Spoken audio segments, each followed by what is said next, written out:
Hey Hello. Kurt, how you doing? How's it going? I've been well. So, what I figured, I actually did have a subject matter, and I would like to propose it. And how about you tell me if you think that the audience would like it? Can we do that? Sure. The Parshat Tolda, this What week's Parsha. about Parshat Toldot? Hello, Jonathan. Well, I was thinking maybe we could do, Shalom. since we haven't done it in a while, maybe we could do a Parsha study or this week, if you think people would be interested in that. I don't know. Would people be interested in that? Jonathan, would you be interested in that? Is that a trick question? Why is that Yes. a question? I don't know, like, do you care about the Bible? Not right now. Yeah, I guess. Yeah. I mean, the Bible's eternal. The Bible is in fact eternal, which is why we have the Thursday Bible study. Yeah, but that's Nach. Nach is for girls. Ha ha, very funny. Don't knock it till you try it. I participate in the Bible study almost every week. Very nice.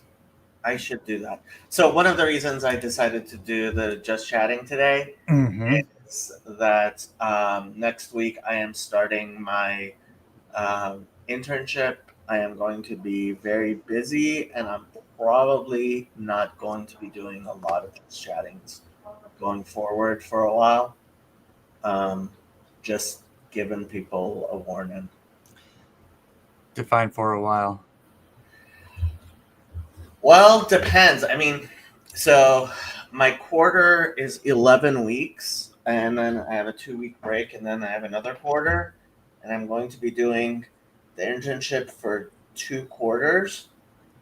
It is possible, although not likely, that I might not do um, a just chatting stream for like up to 11 weeks.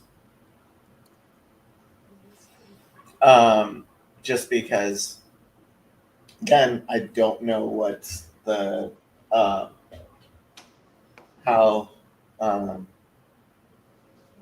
busy and tiring, etc. The um, what you call it is going to be the internship. My last internship, I only had to do 20 hours a week, and now I have to do 24 hours a week, which isn't that much more. Mm-hmm. And luckily, the place I'm interning at, like, I used to have to drive an hour to get to my internship, and if I wanted to, not that I'm going to, but if I wanted to, I could walk to my internship in half an hour. So, That'd be an hour drive in LA, right? If you can walk in half an hour, you can drive in one. so it's so funny. Back when my parents lived here, where I live now, Mm-hmm. um, my sister lived half an hour walk from here, and I remember driving from here to my sister's, and it took an hour, and I was so mad that it would have been faster to have walked. But that's at particular times and when traffic's particularly bad. Yep. Yeah. Well, I'll be keeping you in mind during prayers. Well, I thank you. I appreciate that. Prayers are always appreciated. Especially if they're efficacious. Are yours efficacious, Kurt? I don't know. You Well, then do don't it. know if your prayers are efficacious? Of course, your prayers are efficacious. Well, it depends. I mean, I don't know if Judaism believes that prayers are efficacious at achieving specifically desired results, like praying for Jacob to have an easy time at work. I don't know if that's God's plan or not. Probably not. Probably not. Yoav, How you Hi, doing? I'm doing fine. Question to Cool Kid. Is there any comment in special that you want to make about Parashat Toldot? Or is there any question you would in particular that you want to ask about it? No, but I was just thinking that we haven't done the weekly parsha and a devar Torah in a while, and I was just curious if Jacob would be down for that. By the way, Hezi does a weekly parsha. I was gonna Thing. say the same thing. It's not on my channel, but that's even more reason for people to go and subscribe to Hezi's channel, which people should do. They should. They should. I have a Noahide question that you can give a brief answer to if there's a brief answer, which is honoring parents and giving charity. Are those derived from the 7, or are they considered extra than the 7? And the 7 is just obviously a symbolic number of 7 plus some other stuff. Those are generally considered to be Derech Eretz Kadma LaTorah. Okay. Which, So, like, what else is in that bucket? okay, Or is that part of the so bucket? to explain Derech Eretz Kadma LaTorah, the way I usually translate that phrase is natural law is a prerequisite for the Torah. I don't know if Yoav has a better translation for Derech Eretz Kadma LaTorah. But there are things which are presumed by the Torah itself, right? The Torah doesn't necessarily give you a commandment that, well, I mean, to Jews, there's no commandment that no direct commandment that you can't just be a lazy bum and let other people take care of you. Mm-hmm. That you should actually be a productive citizen of society. But the rabbis say one of the understandings of why the rabbis do not permit someone who is a gambler to be a witness in a rabbinic court is because this is a person who does not do productive work, which enriches the world, and that's considered a basic type of thing that a person should do in the world, right? Mm-hmm. So the 7 Noahide laws, which really should be considered 7 categories of laws, Mm-hmm. none of them require that a person be nice to their parents, but general understanding of natural laws, how we call it in the West, of how the world works, helps a person recognize this isn't something that the Torah needs to specifically command you to do. It is something that a good person does, right? And similarly, giving charity. Mm-hmm. And actually, I mean, that the big question is why the Talmud extends. Please don't terrorize my cat. Thank you. Why the Talmud requires Gentiles not to graft trees, for example, right? And the best understanding of that is that it's a matter of natural law, right? It's a matter of derech eretz. And so what specifically falls, I couldn't give you a complete list. Obviously, the Sheva Mitzvot B'nai Hashem, which is Rabbi Wiener's book, which was translated into the Divine Code, attempts as best as possible to give a complete rendering of that. But ultimately, I don't think in a verbatim sort of way you have to say it's immutable. It's not like um, you know that there's no commandment to wash your hands after you go to the bathroom, but you should still do it, and a good person does it. And to do so is to do so because you recognize that there's a God in the world, and the God in the world wants the world to run in a certain way, is in essence the very thing which Torah teaches, right? Which is Mhm. kibul ol malchus shamayim, the accepting of the yoke of heaven. YOKE, not YOLK. Yeah, The and burden. may I? Steven says 99% of grapevines are grafted at the root. So the prohibition of grafting is to graft from one species to another. Grafting one species to itself, I don't believe is prohibited, but Jonathan actually knows the divine code better than I do.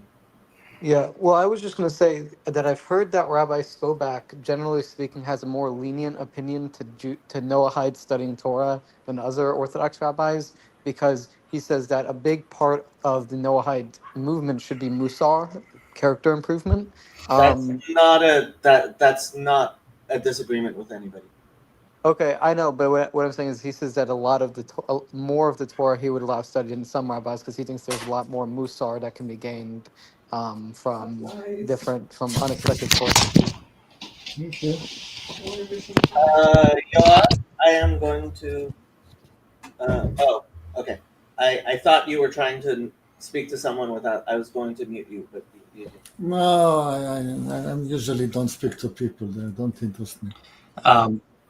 Yeah, I'd have to look at. I haven't cracked open the Divine Code book in a few months, and I'd have to look and review the Derek Eric's parts. Um,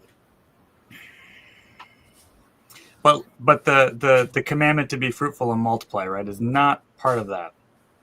Oh, so that's a thing that like I was a little bit surprised about, which is um, the commandment to be fruitful and multiply. Apparently, according to a lot of rabbis, doesn't apply to Noachites at all. Yeah. There is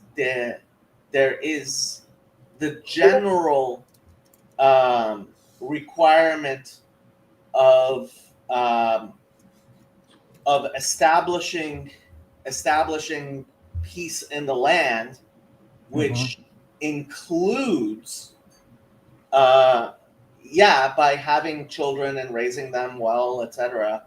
That is a fulfillment of that commandment. But um, I thought it would be similar to how we understand the commandments for Jews, which is you should have a son and a daughter at least in order to fulfill the commandment. But by Noachides, we don't actually um, include. Apparently, I mean, I was surprised, and I haven't. Part of the reason Donnie and I are doing Sanhedrin for our Talmud study is at least to get through chapter 7, which we're nowhere near yet. We're still on page 5. But chapter 7 is the one that explicitly talks about the various Noahide commandments. And maybe, hopefully, we'll get there. But apparently, the rabbis, and that's why, to my great surprise, Noachides are allowed to use condoms, whereas Jews are not. Okay. Yeah. Yeah, that makes sense. Because I was told by some Orthodox rabbis that I asked that Peru or Vu, the mitzvah to be fruitful and multiply, as I understand it, does apply to no hides. However, it seems like maybe there's a different way it applies. Who told you that it applies? Um, I was told that it was applied by the Orthodox rabbis that I've asked in person about this. I am guessing the person you were talking about wasn't an Orthodox rabbi. Okay. By the way, Yoav, that is the first time I have seen you wear a shirt that I personally own. I've been what does it wearing say? it. Yeah, lobster. I've been wearing it a few times, but I usually don't put the camera so low. So It's of course my favorite shirt for. for Father's Day, I bought that shirt for myself, for my father, for my brother-in-law, and for my 3 nephews, and we were all wearing it. And my mom just could not stop laughing at the idea that I was buying people a shirt that says "Clean Your Room" on it.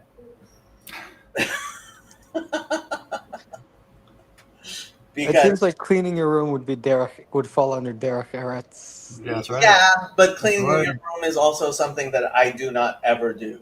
To the best of my, what my interpretation of that mitzvah of Rabbeinu Jordan Peterson Mm. is to hire somebody to come in every couple of weeks and clean my apartment, because otherwise my apartment would be an absolute mess, which anybody who's come to my apartment has understands how messy I can be. Yeah. Okay, wait. So back to the be fruitful and multiply. No, it doesn't apply to Noahides. But what's the reason? What's the reason it doesn't apply? Well, or It's- who says and when? Like, I guess maybe I missed that part. It's not one of the 7 commandments. Okay, but we can see it in the written Torah that it was commanded to Adam, which makes it pretty universal, right? So, like, why did it not get? Is it because it didn't get reiterated by Moses at Sinai? Maybe Nice way to put it. I mean, I did have to say I was surprised when I was told that it doesn't apply. Yeah. But apparently, it's not. It's seen as being part of, more part of Derech Eretz, more part of, and apparently the Talmud discusses this much more in depth than I have not studied those parts of the Talmud. Yeah. But it's That's fine. considered having children for a Noahide is simply considered to be part of just establishing peace in the world. Do I get a reward for it? Of course. Great. But I've already fulfilled it, even if it's not over. Yes, many times over. A couple times over. Yeah, I guess many. I'll take many. Uh, Okay, then what was that? I had another one that was. Oh, when it comes to like the prohibition of theft, right? Or the actual 7, is it generally a good rule of thumb to say that if it's been studied, like can you go into the Torah of the Jews as a Noahide to learn more about the prohibition of theft, even though there are specific, like, is it just a good rule of thumb to say, unless otherwise stated, if it's broken down and taught in detail in the Torah for the Jews, it would apply to Noahides as well? Yes. Most of the time. Actually, the Talmud says that the laws of theft are stricter for a Gentile than they are for a Jew. Right. And so you can generally do what's called a kal v'chomer, which is translated as a fortiori, meaning that we can learn about something that is less stringent something that is more stringent by looking at something that is less stringent. Mm-hmm. So, for example, since I don't know, stealing $500 is $5,000 is a $500 is a misdemeanor, right? Mhm. Stealing $5,000, which is 10 times the amount, obviously is at least a misdemeanor. You can generally say that anything that's prohibited to Jews as stealing would likely also be prohibited to Noachides as stealing. The only thing I would be cautious about is these are considered um, the most complicated and convoluted and difficult areas of halacha. So The stealing ones in particular, what? the theft ones in particular, right? Monetary laws in particular. Right. There are four sections of the Shulchan Aruch, and the rabbinic exams that are given are on the various sections of the Shulchan Aruch, and generally the last ones you take is on the section Choshen Mishpat, which is the monetary laws, because it is considered to be the hardest. Right. Yep. Yeah. So I mean, I would be cautious about that. If I remember correctly, there were a time you were like, "These are impossible," and we were talking about a few things, and I don't remember what exactly the cases were, but you were interpreting them even more stringently. Yeah, John.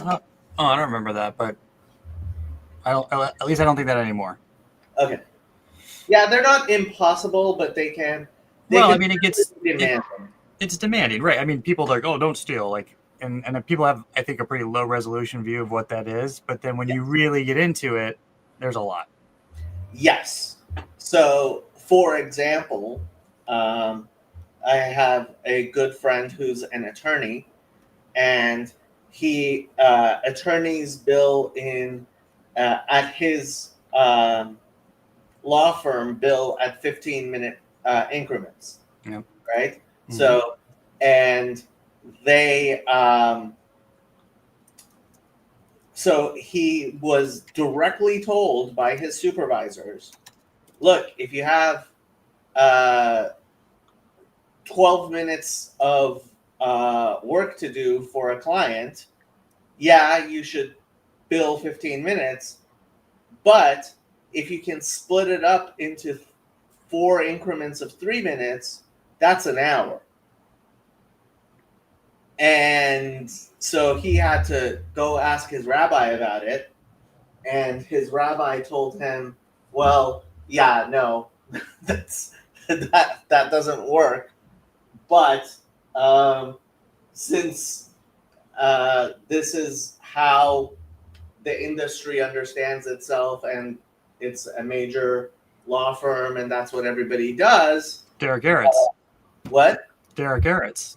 No, it's not Derek Eretz. It's more a question of the person who's being billed that way is already aware of and agreeing to it. Yeah, it's the way the world works.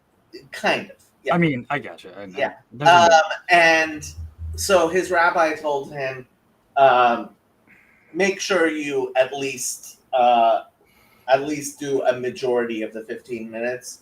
So, like, you can break it up into like, if you have 16 minutes, you can break it up into 2 8 minutes and have it be half an hour. But that's still the same. But anyway.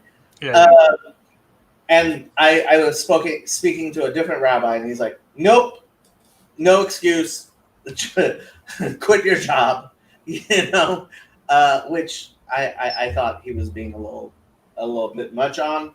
But yeah, people rarely have thought through the various things that are required by the prohibition of stealing, including things like stealing someone's sleep by waking them up unnecessarily. Is this related to your dog? No, Okay. he's not stealing my sleep. No. He's also, Another thing Orthodox Jews will not do is go window shopping.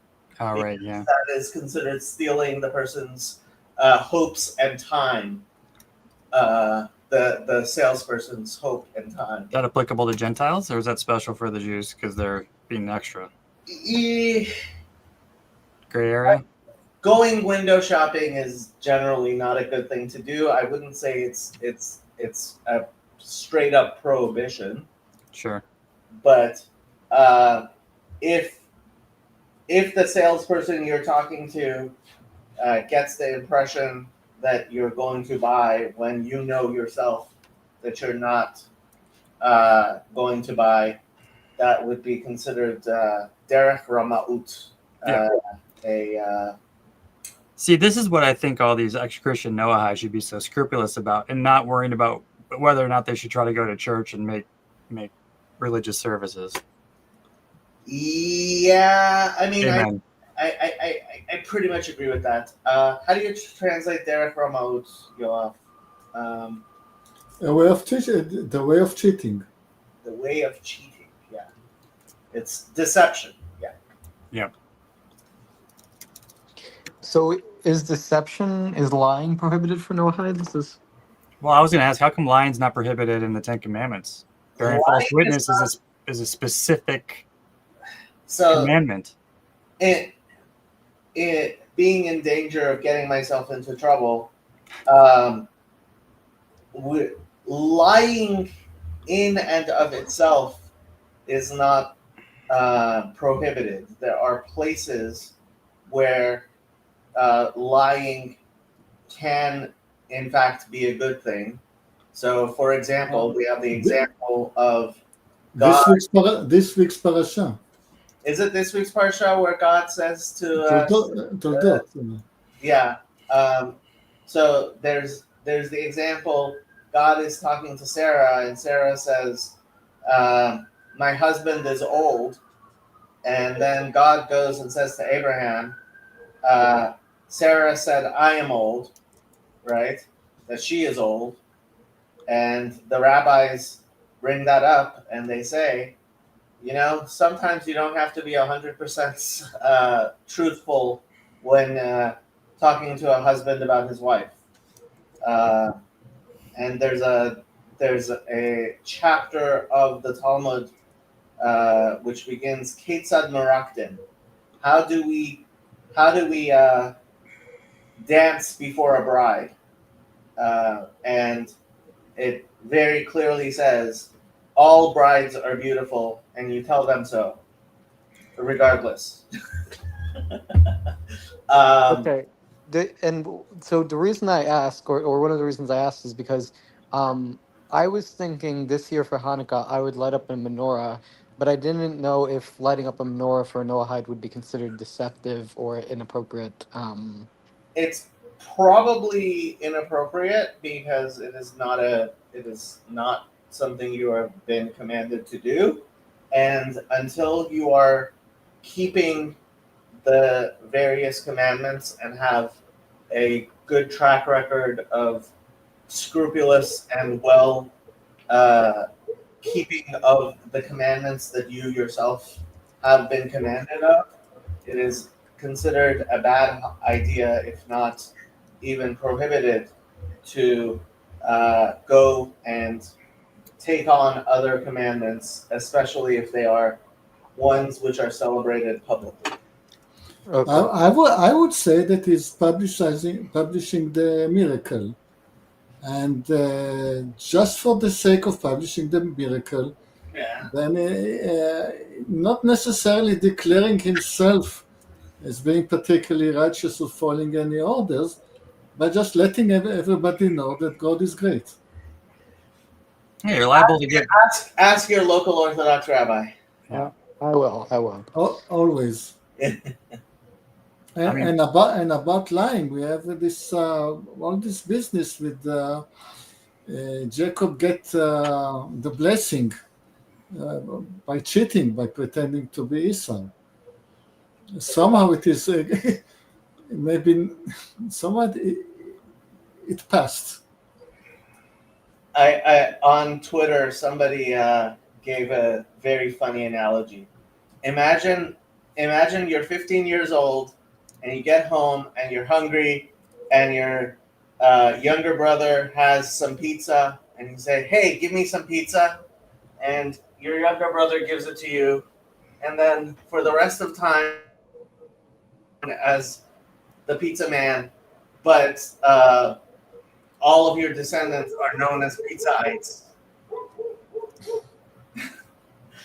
That was his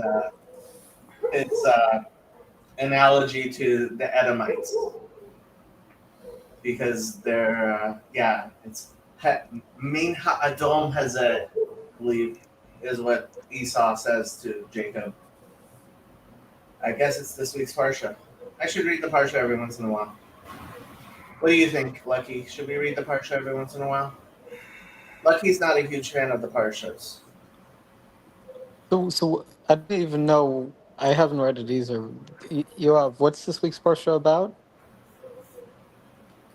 This is Toldot is about Esau and Jacob. Yeah. So is that the one where Jacob and Esau are wrestling? No, they were not wrestling. They wanted to kill each other. They didn't actually wrestle. It's about Jacob stealing and cheating on his brother constantly, and his brother getting very mad at him justifiably. And somehow nobody killed by divine intervention. We have Claire. We do have Claire. Should I let her on? Why Claire, not? You should You actually. know, she's much better behaved on stream than Yeah. in the chat. Just keep her out of the chat, and I think she'll be okay. No, she is okay. I got quite fond of her. I like Claire. Hi, Claire. Hi, Hi. Claire. Actually, I think this is the first time I'm speaking to you. Do you know who I am, Claire? You're Kirk, aren't you? Yes. Oh, Claire knows I'm who you Kirk. are. Claire knows who And you are. you're the what do you call it when you insurance maths, that guy? Actuary. Actuary. Yes, that's the one. He's the one who's thinking about becoming an actuary. Yes. Well, So you studying to must be an be actuary. quite bright. Yeah. He thinks so. We'll see if he passes the actuarial exam.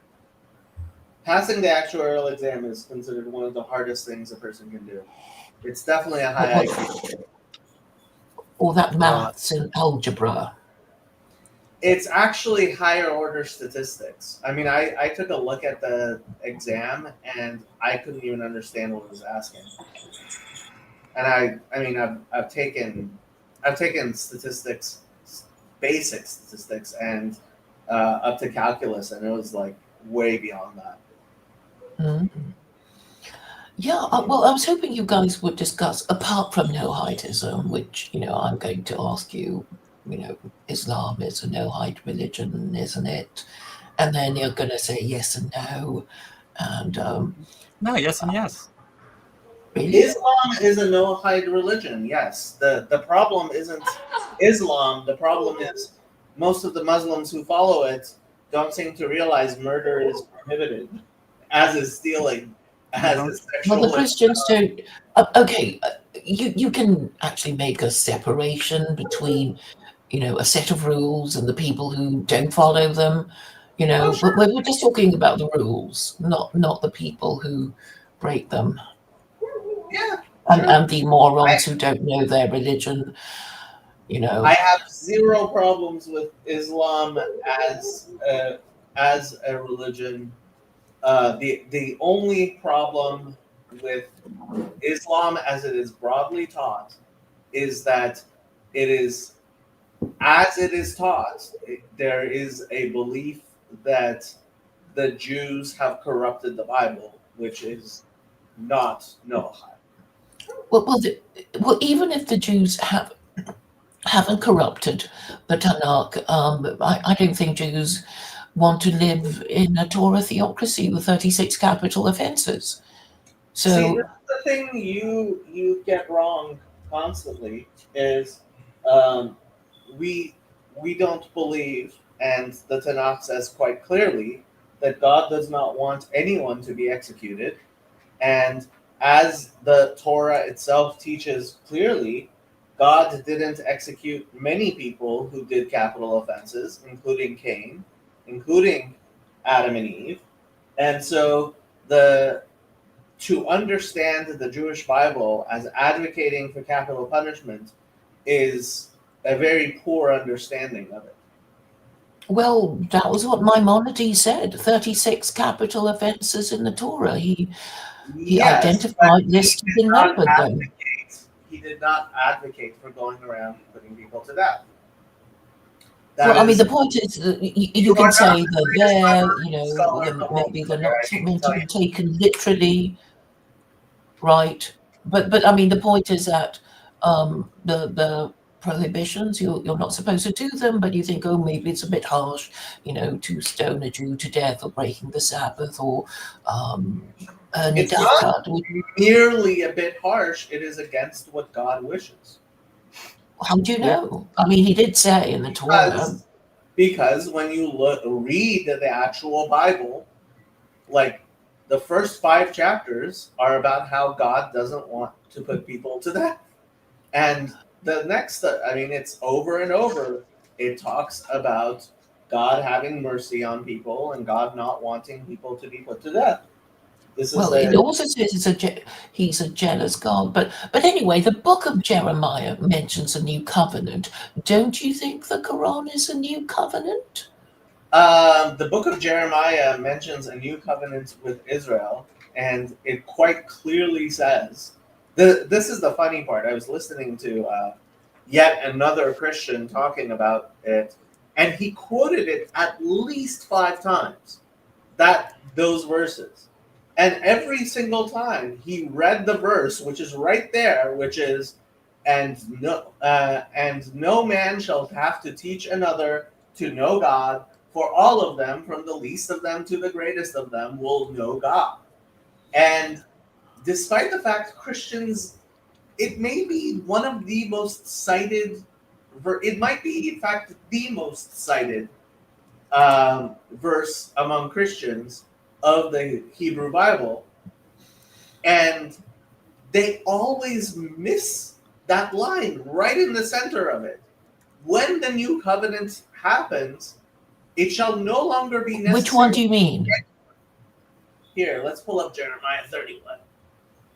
Yeah, Lucky, behave Yeah, yourself. why is pulling out the text? What you're trying to do, Claire, is to teach the Jews what their Bibles say and teach the Muslim what their Bibles say.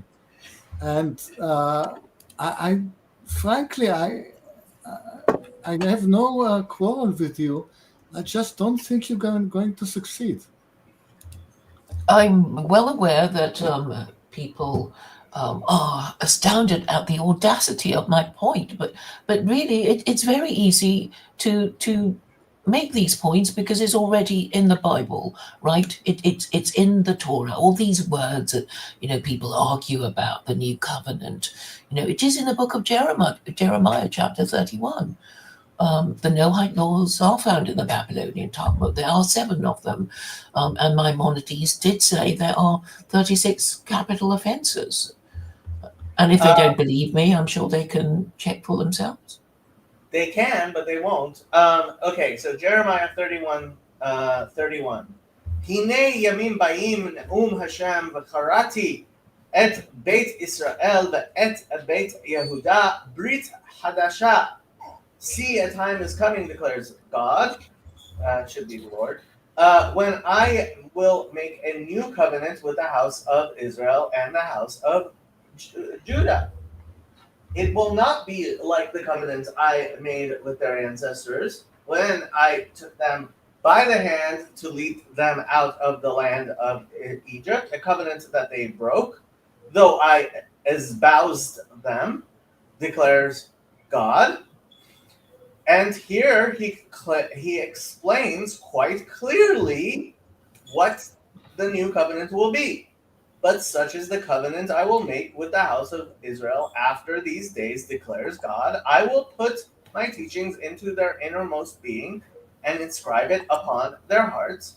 Then I will be their God, and they shall be my people. And how will you know this? With this verse. Very clear verse. No longer will they need to teach one another and say to one another, heed God. For all of them, from the least of them to the greatest, shall heed me, declares God.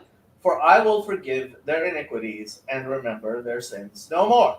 So once again, no longer will they need to teach one another or say to one another, heed God. For all of them, from the least of them to the greatest, shall heed me, declares God. Therefore, anybody who goes around evangelizing a new covenant is an idiot. Why do you say that when the meaning of the new covenant is in dispute? I mean, the Christians think it's Jesus, and I keep telling them, how can a new covenant be a deceased Jew? Because it is in dispute. It is not the new covenant. The fact that it is in dispute is proof positive that it is not the new covenant. Because the new covenant includes no longer anybody going around teaching anybody else to know God. Because but that's only after it is agreed about what the new covenant is. So these conditions have to be met before this. No, no. That is actually the new covenant. The new covenant is one which is inscribed in the hearts, and everyone knows it. That is what is new about it. Yeah, but it has to be clarified and pointed to, right? Because these Christians think it's this deceased Jew called Jesus, and I'm saying it can't be a dead man. It has to be, some legal document or a contract, because that's what a covenant is. That's the literal meaning of the word, and therefore you have to refer to,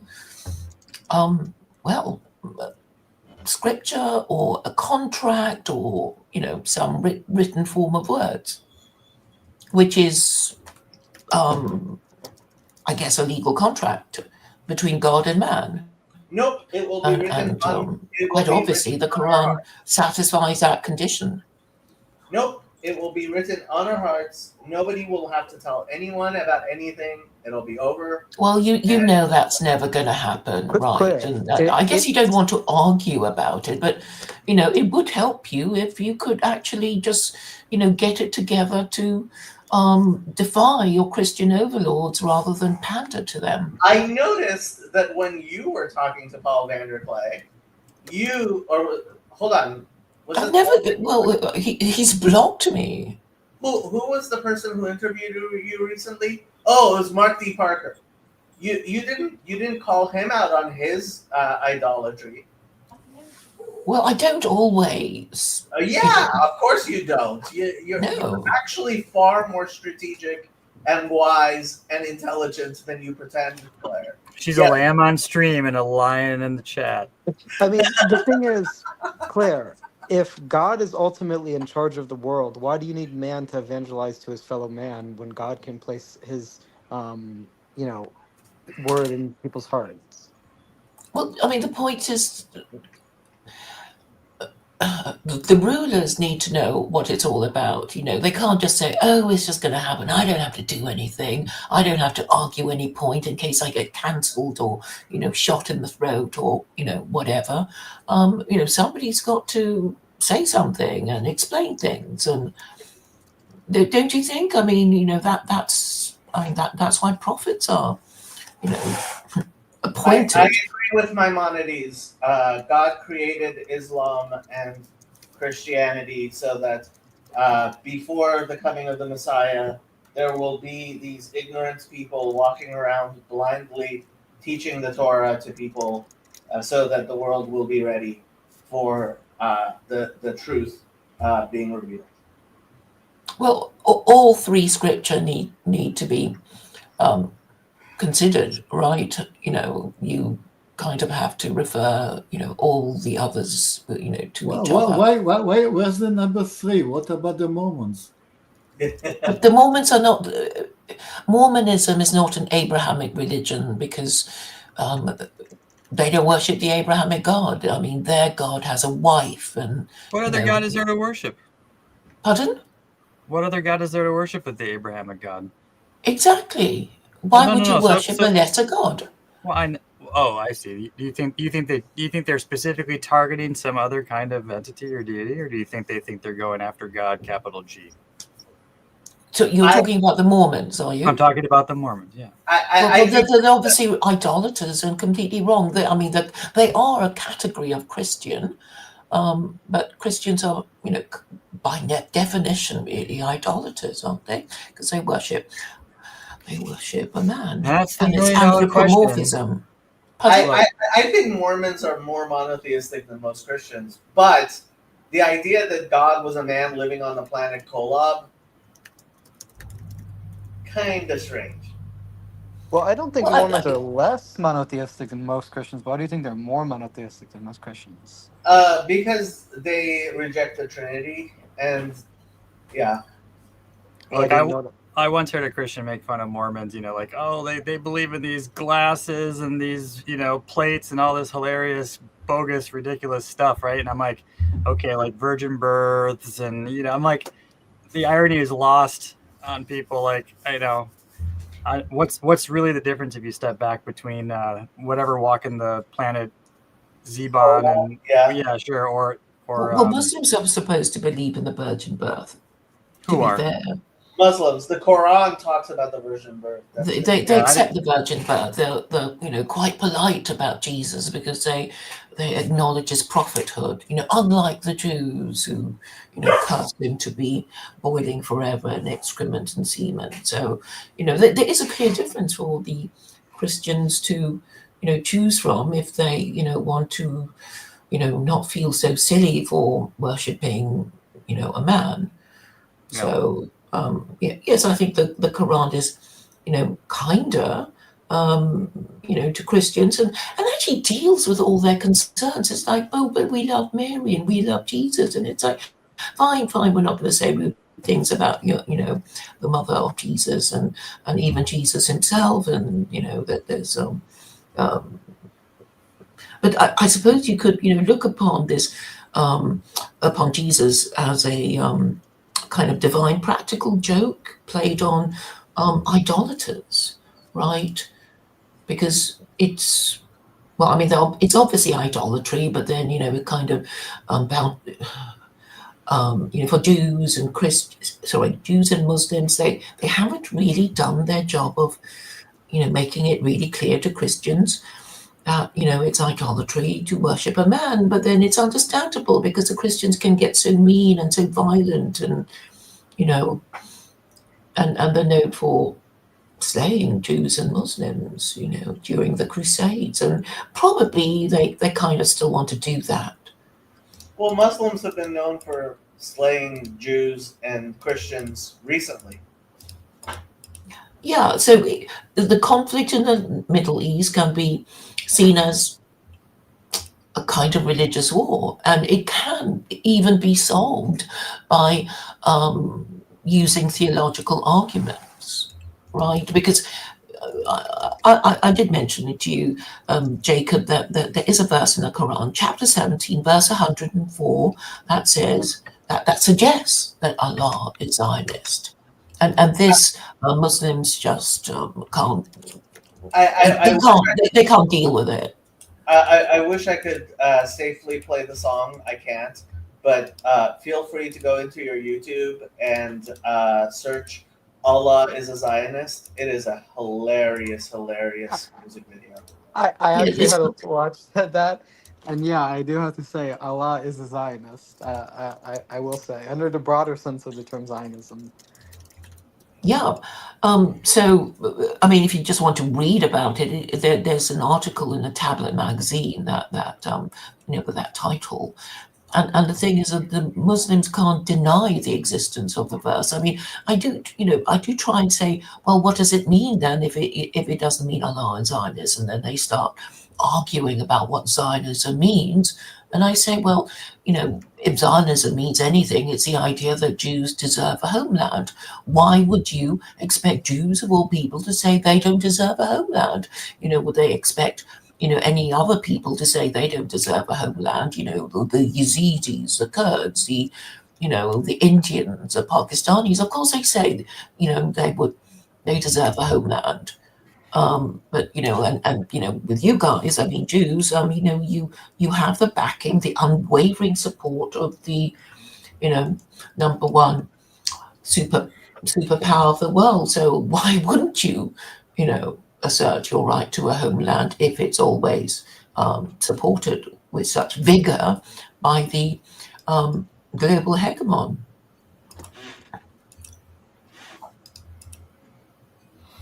Well, a bit of subject. I don't think the Kurds deserve a country of their own because they never united. If all the factions of the Kurds united, they would have get their state. You have to unite as a nation, and then you deserve a state. Well, I think it's something to do with the Sykes-Picot Agreement. I think the Europeans left a poison pill to make sure that there will never be this thing called pan-Arabism. They deliberately drew all the borders in a way that would cause maximum division. But this is nothing. Why should the Kurds even read that Sykes-Picot Agreement? If the Kurds unite and declare we are the Kurds, this is our nation, there will be a Kurdish nation. They are numerous enough and strong enough, and this is the middle of nowhere. And I do wonder how much, not just the Turkish, possibly also the British, but at least the Turks have to do with the disunity among the Kurds. Yeah, of course, everybody around you are trying to dismantle you, and as they should, because the Turks want a unified Turkey. They don't want a unified Kurdistan. It's up to the Kurds. It was up to the Kurds. They haven't stood up to the task, and so they don't get a nation. That's as simple as that. I'm hoping they will eventually stand up to the task. I would love to see an independent Kurdistan. And who knows, with the water situation in Iran, maybe some of the Kurds will wake up. Well, I mean, even the partition of India, that was kind of, a very nice way of making sure that the Pakistanis and Indians will be fighting each other after, the ethnic violence during partition. It was deliberate, I would say. I don't think partition was as cynical or as bad as people made it out to be, but I also think Gandhi was a child molester and had horrible ideas which have caused much problems in the world for the past. I mean, some Indians said, well, we didn't have to kill each other, even if the British, created the conditions for ethnic violence, but we didn't have to kill each other, but we did, and now, we can't get over it. But we can, move forward, I suppose. And see this in geopolitical terms. Hey, Sandy. Hi, Sandy. Hi, hi, Jacob. Hi, Claire. You guys are probably miles past it, but I was wondering a question from when you read Jeremiah 31:31, because I'm not great. No, I was going to say I'm not good at grammar. I use grammar well, but I don't study grammar and discuss grammar. And my question pertains to grammar, I think. Is that okay? No, you may not ask any questions about grammar on my channel. What's going on? Awesome. Thank you for saving me from myself. Are you going to correct our grammar? That'd be fun. No, what I wondered. Okay, so like if I look up, if I read the so where was I tend to be reading lately in the what is it, Nechon Mamre, when I'm trying to stare at the side by side English and Hebrew, Mhm. and that doesn't really help me because I can't read Hebrew. But I'm curious because of the discussion points that were coming up on the verse. Mhm. When I look at it in the English there, they use semicolons quite a bit in that verse. But when you hear it discussed in, like if I was to hear this verse brought up in, like in church, in a sermon or somewhere that people are talking about it, the time frame seems to be part of the logic of how they discuss it in a grammatical sense, where it's, like if I go down the hall and I do my laundry, I have clean laundry. But do I have clean laundry because I chose to go down the hall and do the laundry, or because going down the hall and doing the laundry has a logical consequence of clean laundry? And when Christians start talking about things, the reading of "this is a new covenant" sounds differently to my ears than when you say "this is a new covenant," because and I was looking it up, because on the one hand it's like, so did God make a new covenant because the old covenant was not a good covenant, or did God make a new covenant simply because God made a new covenant? Well, he made it for I would the Gentiles. No, Of course he made it for the that's Gentiles. okay. Jeremiah 31. Yeah, It's not talking about the Gentiles. It's talking about a covenant with Israel and the house of Judah. correct. And the yeah, word- and that's what I'm pointing at, because when Christians read it, they assume it from the perspective of 2,000 years later. I am a Christian and I follow a covenant, therefore this must be my covenant. Right. Christians don't actually read the Bible. They go looking through the Bible, looking for texts to prove. So if you read this verse and you were explaining it to me, not from a point of view of 2,000 years of arguing what the covenant was about, but simply the fact it exists and this text is sitting there, what does it actually say grammatically? So It's saying we're going to stop telling each other to know God. Because it says there will no longer be people telling each other to know God. Right. Because what does the next semicolons there say? I mean, if you watch me in the Bible study, what I do, I read the text as if I see it for the first time. And I look at the grammar as it is and try to understand what it's saying. And what it's saying, in my really humble opinion, because just as a person reading it for the same, there is a because there. They will all know me from the small to the big, said the Lord, because I will forgive their sins and I will not remember it anymore. So it seems that the fact that not all people know God is some kind of a punishment, and He's going to forgive us, and then will let us know God. I think that's essentially right. I mean, one thing I will say is that the word chadash there, I would say should be actually translated as renewed covenant. But I'm not going to get into the fighting over new or renew. But what is absolutely clear is that once this new covenant, I mean, why and how you ended up in the laundry room is one thing. You end up with clean clothes, right? And Yeah. that's what we do not have, which is the clean clothes. So don't tell me you went to the laundry room when there's no clean clothes. Well, or I didn't make the laundry room exist. I didn't decide. Like, I live in an apartment, so to me, it's kind of like if I go to the laundry room because there is a laundry room, there just is a laundry room. And Right. But so, is there a laundry room? That's the question. And I think it's pretty clear there isn't, because there's no there's no clean clothes. When there's no clean clothes, there's no laundry room. so I really love this verse. I've always loved this verse, and I believe this verse to be true. Yeah. So, but that has nothing to do with me or my actions, because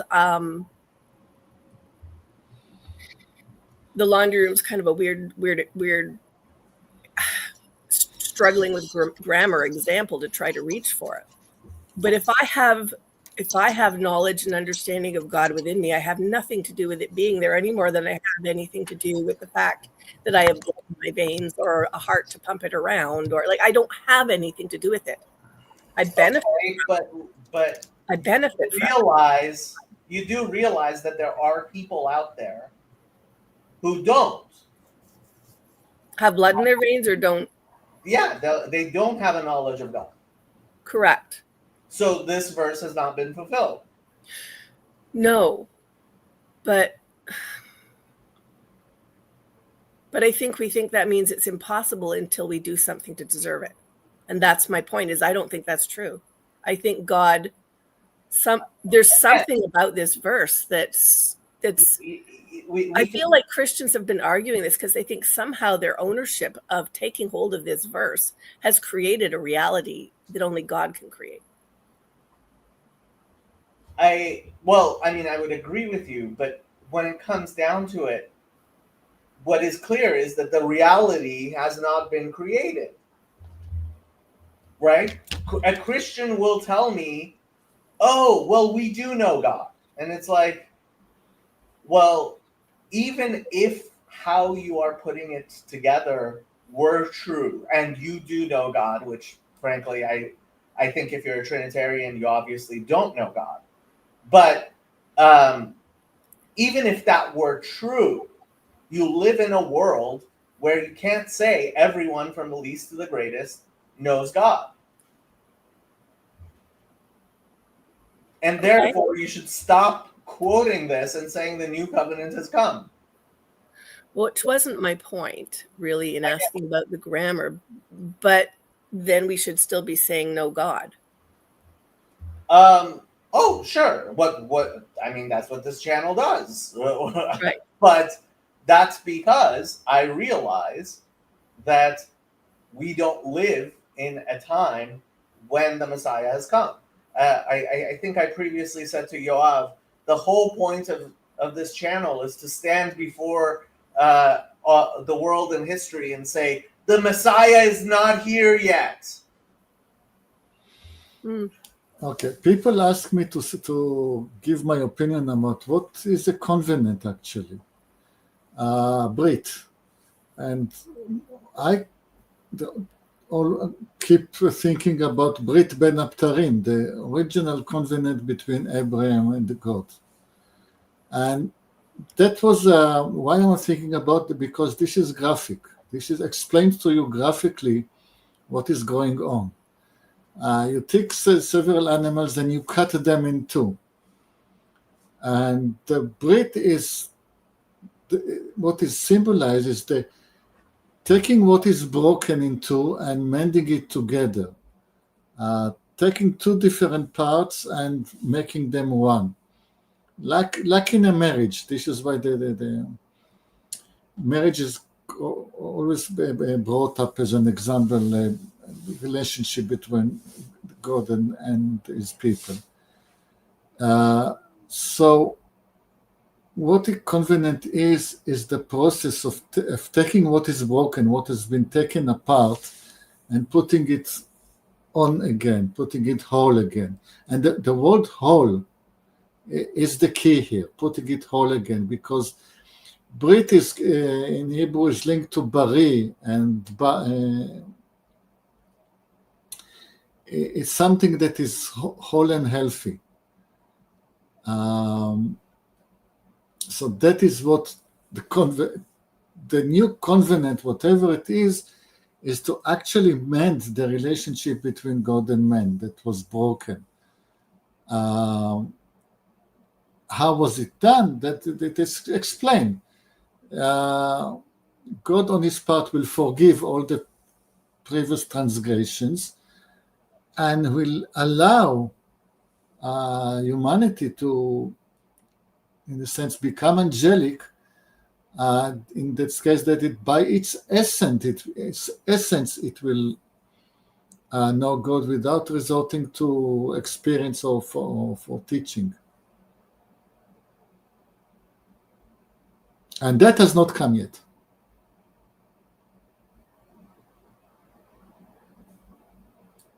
So we are all agreed Christianity is wrong. Amen. Yeah. I don't take any comfort in that, because I got worried the last day. I was counting the days to the end of the world, because whether you believe in young earth or not, the days of this earth are numbered. And I think God's patience is not infinite. I think 500 million years from now, if we don't repent and the Messiah doesn't come in the next 500 million years, I don't think God is going to wait any more than that. I believe we have a maximum of 214 years to go. Okay, I will buy that. I'm worried, because I don't see any sign of anybody repenting real soon. What are you talking about? I repent every day. This is why you are my teacher, but most people don't.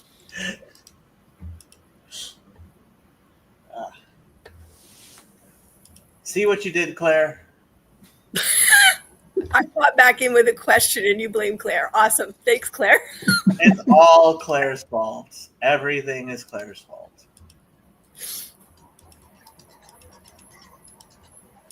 I think Claire is currently debating on someone else's stream. I think she. No, yes, she no, I calculated that was she- doing. What are you blaming me for, Jacob? I'm blaming you for the lack of world peace. Well, but that's because people haven't received the message. They're not repentant because they don't get it yet. And you, Jacob, are going to help me get it through to them. You know how we met, because your video about Michael Servetus.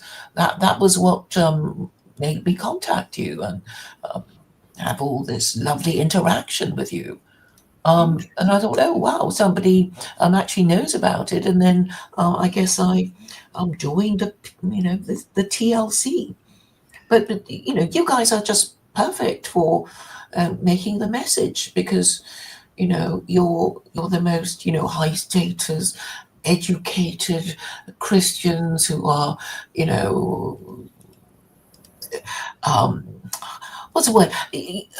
What's the word? Well, you're obviously able to discuss ideas with you're good at this interfaith stuff, I should say, and this is obviously helpful because it is an interfaith message. What we're talking about, isn't it, Jacob? Is it, Trey? Is it? He probably wasn't Yes. even listening. Yes, Master Yoda. You do look with that hoodie on. Every time I see it, you look like Master Yoda. I'm not saying it's bad. Yoda, I just look. If Or Costco Obi-Wan, sells Obi-Wan. it, I buy it and I wear it. That's how it works. I'm just saying you look wise. That's it. I see. So How's it going, Claire? Sad to see I didn't Still mad I didn't get to see you in London, but that's all right. Hope you're doing well. Hope life is good. Yes, thanks, Trey. Have I just discovered that I can't post in the chat? These are, quite upsetting discoveries. I find, I'm actually, yesterday I was invited into the stream, and then I couldn't, it's like, oh well, I'll have to find you and unblock you, but I don't think I can post in the chat, and I don't think that's fair. I don't know why you wouldn't be able to Did post in the somebody chat. block No. you, or did No. you not navigate the new YouTube system of having to tell it you want permission to? I don't know. I don't know, because I always have to say I want to chat when I come into the StreamYard. Right. Well, I can't find myself in the live chat, and I know, probably what's happening is people block me and unblock me and block me and unblock me, and I'm sort of, But usually that shows up. You were chatting. mm. Let's see. 0253 p.m. Office of Secular Coronism. Oh, you found me? Oh. My interpretation makes the most sense, but of course Christians will hate it. Okay. That wasn't that long ago. All right. See, Claire, it wasn't me. I don't Okay. know. Well, somebody. That's the last post I see from you. That's all I can say Okay. from looking from inside StreamYard. It probably looks different from a YouTube side. Right. I can't see myself on the YouTube side at all. So. No, Well, I don't see you. I don't this see you on the comes from YouTube. your own channel, not from my channel. That's interesting. Oh, yes. Maybe all the comments just go straight to my channel, and then okay. But anyway, I just thought I'd mention it. Yes. Yes, I see you on StreamYard, but not on YouTube. Yes. Oh well, I guess it has some weird system, but it doesn't matter. I'm here now, and I thought, well, thank you for being open to my ideas. I really do think that the conflict in the Middle East should best be resolved in a peaceful theological way, and because the theological, the divine narrative will defeat all the the other lowlier narratives that anti-Semites or Zionists might have about all kinds of things, and I thought it was just really helpful that the Quran is does appear to support Zionism. So my question to you, Claire, is: do you know God? Do I know about what? Do you know God? Well, nobody's met God who's still alive, but we can have all kinds of ideas about him, about whether he exists or not. But even if he doesn't, enough people want to believe in him to make the concept of the Abrahamic God a very powerful idea. I think, a lot of people just make up a story and then they live their life to make it come true. And I think that's how most people roll, really. In fact, I think Yuval Harari said something like that. That humanity has this rare, unique capacity to make up stories and then behave as if it were true.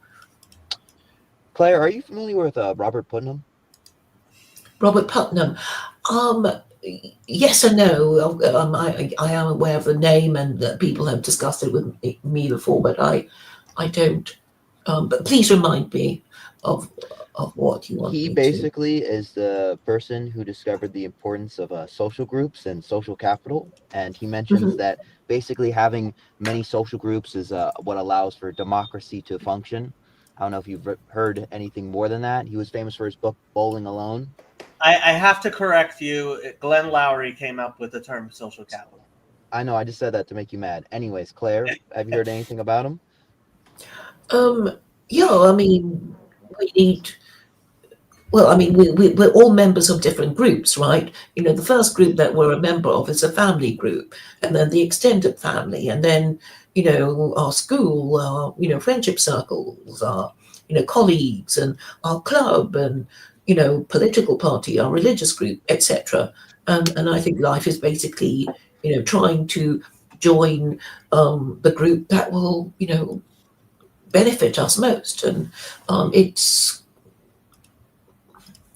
well, I think it's walking a thin line. We never really know if, doing certain things will reward us, I suppose. And if the laws keep changing, that we will never know.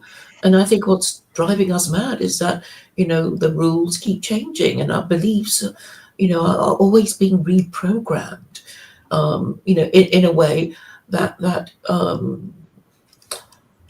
that we don't quite agree with, that we, because we don't have an official religion, it becomes, were you in favor of lockdown? Do you deny the Holocaust? And, all kinds of political, was the election stolen? And then it becomes a kind of subgroup of some secular belief system. And having the wrong beliefs could get you cancelled. And, I think we should have a system that isn't being, made up by our incompetent and corrupt ruling classes, because that's how they control us. They make up names and give us concepts to, argue and fight each other about. So we're too distracted to, actually address the problem. Claire, you're being very English. You say that there is always corruption in the ruling class, and therefore the ruling class needs to be serving under a law. There should be a book of laws or a body of laws which will tend to the honesty of the ruling classes. And that is very English. What Jordan Peterson says, that it will not work unless you establish a God over that book of laws. And you say, okay, yes, I'm using the Quran, and Quran is a book that has a God above it. But it doesn't work if you don't believe in that God. Well, thank you for mentioning it, Yoav, because the Quran mentions hypocrites. There's actually a chapter devoted to hypocrites, and it says hypocrites go to hell. So I think in every group there will be people who are the true believers, and then the free riders who just pretend to enjoy the group benefits, but they don't really believe, they don't really practice, but they know that there's some prestige in claiming to be a Jew or a Muslim or a Christian or whatever, but no prestige in, for example, saying, well, I'm an anti-Semite, Islamophobe, white nationalist, because they're very low status beliefs, and even the people who really hold these beliefs try and pretend not to. So, and that's why you have to have religion, because basically if you break religion down, it consists of three things. So it says about you, if you're a member of a religious group, we are the people who believe in X. We are the people who never do Y, and we will always do Z. And this is kind of how the group identifies each other, and also, regulates each other's behavior by saying, oh, are you a true believer? Are you very pious? Are you always in synagogue or church and praying 5 times or whatever it is that's required of you? Or are you, for example, the kind of Muslim who's in a casino eating a ham sandwich and drinking beer and gambling? And then that would mean you're a low status Muslim, though technically still a Muslim. So, I mean, these rules are actually, very useful to identify who's, a rule obeyer, and a rule breaker. I mean, even without religion, there would be the law of the land, and then if you break it, you become a criminal. So I think that's useful, and also, okay, even within smaller groups, it's sort of like, we're a bunch of bandits. The purpose of us is to, be highwaymen and rob people, but we would actually have a raison d'etre. We would have a reason for existing, a purpose for existing, and then, we might, agree to share the loot, in certain ways, and choose a leader or whatever it is. It doesn't even have to be, for a good, socially beneficial reason. It's just that if we don't even know what we're for, then I think it creates a lot of problems in getting accountable leadership. Yoav, what you're pointing at speaks really loudly to a conversation that happened somewhere else this morning. And I'm hearing it in your question to Claire and in the way she answered you, which makes me think, yes, she's very English. The way that the other conversation was very what that was. Can you say more to why you asked that question, or why you framed that the book is fine, but we're not going to survive? Like, whatever the law of the land is, whatever the book is, whatever the thing is that you're pointing at about Claire being English. Can you talk about why you pointed it back at saying, well, that's nice and fine, kind of, but you still have to have God, and those are not identical things? Or if I missed it. Well, there's a lots of whys. First of all, you have the example of England itself. The minute after they stopped believing in the old God, the God that you believe in, immediately they lost their book of laws, because immediately after that they have established a Supreme Court, and now all the hundreds of feet of legal tradition goes down the drain, because what is going on is what the Supreme Court is going to decide, and the Supreme Court is the elite. So this is an example. Another example is what is happening in the Middle East. Even if you accept that the Quran is the best book ever, which depends on the I didn't read it in the original, so I will not comment on that. There are some old nasty gods coming out of the desert in the Middle East, and the people are twisting even what could have been a good book to serve nasty gods. So if your God is not right, your book doesn't help you. Did I answer your question? Yeah, kind of. The earlier conversation was in the context of Canadian culture, not English culture, although my background is British.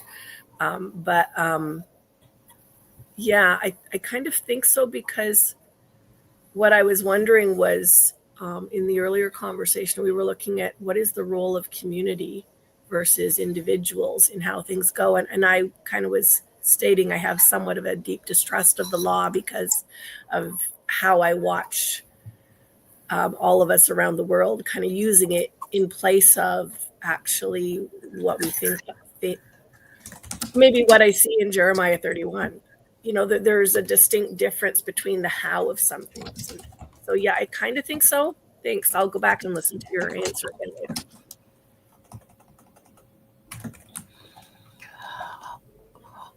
I really think the law is, in a way, neutral, in that, it's sort of like a knife, and you can either use it to chop up meat and vegetables to make a lovely meal, or you could, kill your, family member with it. So a lot depends on what the law forbids or commands.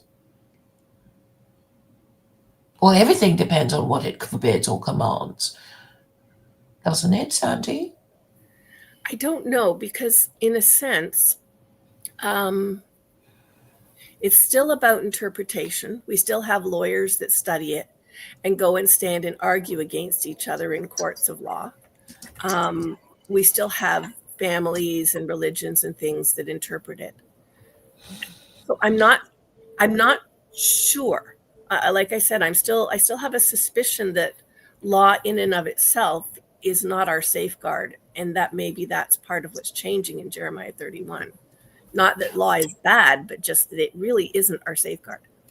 Well, it's an instrument which can be wielded for good or evil purposes, and therefore we come to the problem of leadership.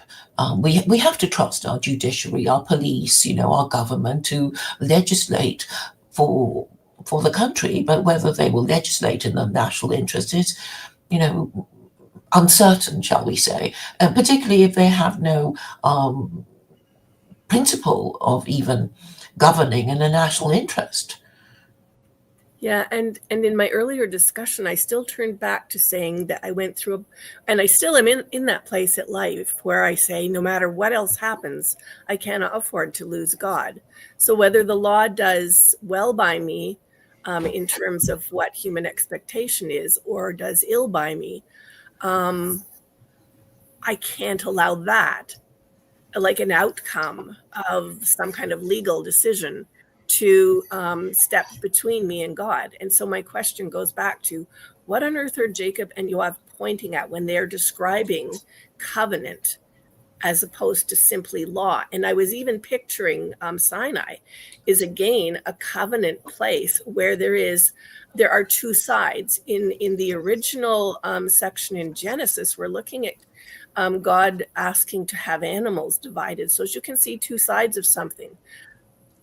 But then there's something to do with the center place. Thanks for your patience. And at Sinai, there is roles taken on to represent two sides of something.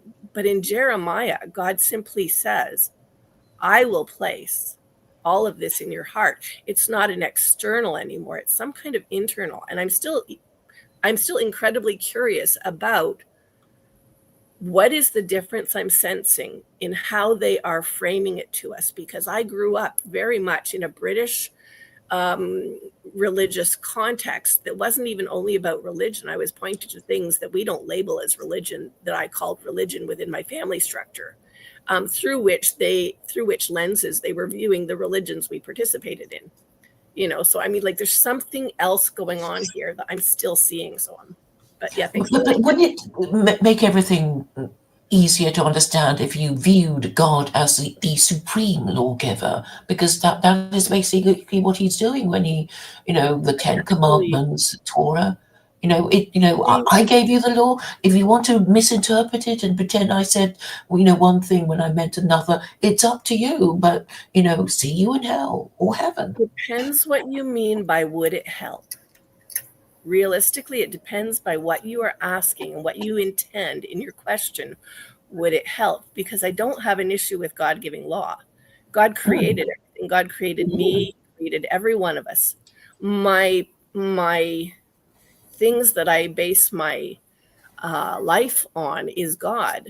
The fact that I believe that there is a God, that he is the God of the Bible, that when I sit and I open the first page, and I see in the beginning, or in beginning, depending on, cultural reading of words, I'm like, my entire life is, if I start from that place and I can end at that place, that's really my only safety is in God. And all of the stumbling that goes on between the beginning and the end of everything that God has created, has determined, has willed, however you want to frame it, the only safety is staying in that ground, that middle place of saying, it doesn't matter this way, it doesn't matter that way. How often I have to course correct to not fall to the left or to the right and screw up my holding on to God, because in the end, God is the one who determines what is the outcome. I can't see beyond the veil any more than any of the others of you, but him, I trust him, not law, because law gets distorted by human beings. We try to understand it from the external place. It does not yet live in our hearts. Jacob's right. Jeremiah 31 is not yet a living reality underneath any of the religions that the world has put in place to try to walk out our understanding of who God is and what he has done for us by simply existing himself, and thereby we exist. No, It depends what you mean by does it help. Well, the idea is that you will get to heaven if you obey his laws. I mean, that's the most I don't know if there reductive. is a heaven. Heaven Hmm? is a temp. I don't know if there is a heaven. But do you know if there's a God? Everybody here argue, is heaven a reality within God, somehow something that he has also created, or is it the place I used to get beside my bed and pray that my dead family members went to when they died? It really depends. I don't know that there is a heaven. I know that But do you know there is God? Do you I know know there is there's a God? God, and that was why I asked Yoav to please dig deeper into why he said to you, you're very English. You think very English, but do you know there is a God? Do you know? And he didn't even say, do you answered back and say, well, I don't know if I know, like I do know I know about God, or I believe there is a God. But he said, do you know God? And I wanted to know, what does that mean that he asked? Because that to me is the essential question of my life. My knowledge of him may be imperfect from beginning to end, but do I know God? Nobody does. Imperfect. We're not meant to know.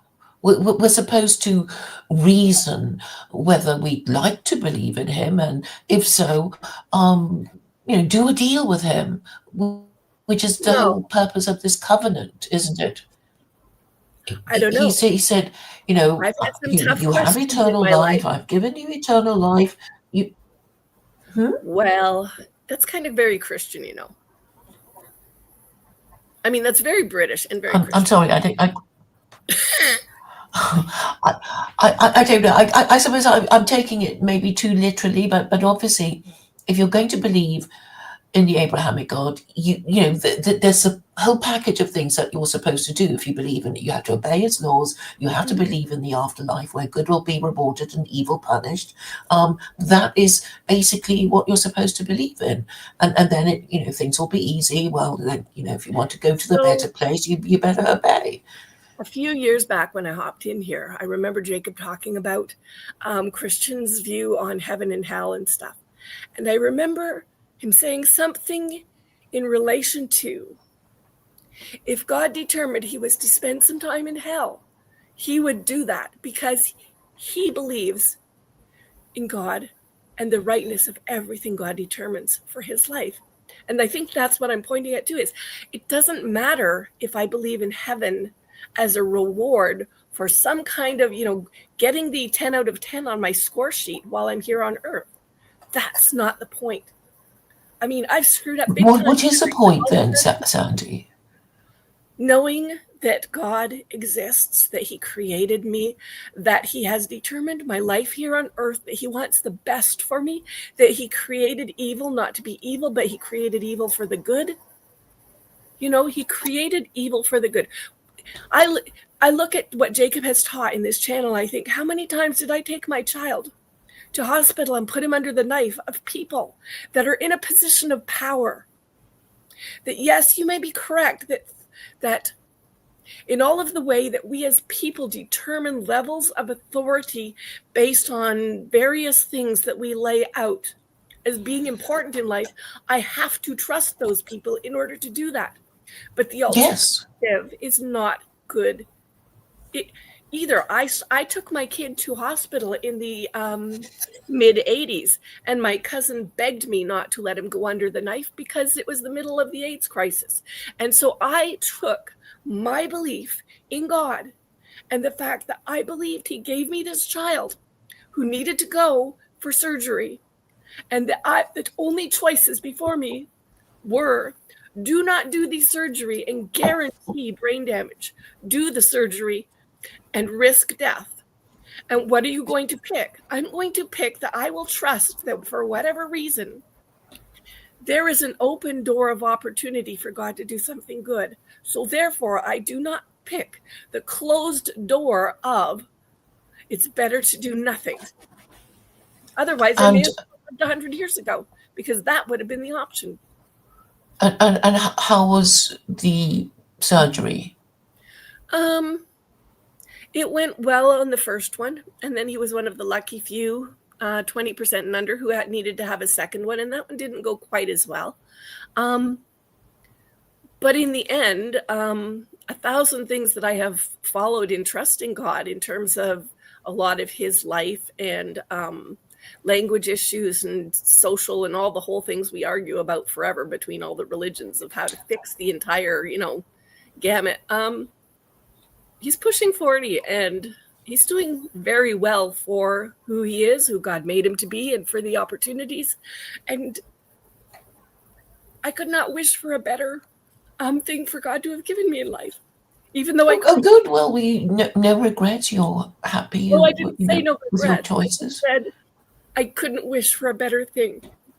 I have regrets in life, I make missteps. we all do. Turn my ankle occasionally on rocks, There's always regrets because we're Yes. people, we're human beings. But at the same time, that is not going to deter me from giving every day to God and trusting him. Even if, like Jacob said 3 years ago or whatever it was, if God determines I walk through hell, because that is what is good for me, he also gives me something in that walk that is a blessing. I got to watch my kid go from nothing to, oh my gosh, I don't understand this place, except that I know that I don't know, Claire. I'm a weird person. I do believe that I know God in my limited capacity. I do believe I've argued with him. Trust me, I have argued with him about timing and things that I see. He's right. I'm still making me smile when I get to the end and there's more to do. What if the Catholics are right and there's purgatory? Fine. I've had practice, no problem. Excuse me, Claire, administration point. There is a commentator named Reparation Nation, and I believe he's a friend of yours or acquaintance of yours, is he? Yes, he is. So I will refrain for now from blocking him, but he is walking a tight line. Yes, well, he has certain preoccupations about race, and I suppose that these days everybody has a view about Jews. So for your sake, I will not block him for the while. I know him from Speaker's Corner, and possibly Trey did meet him when he went there. Do you remember IC3, Trey? IC3? I only talk to all the Muslims. I don't think there's anybody talking about race stuff.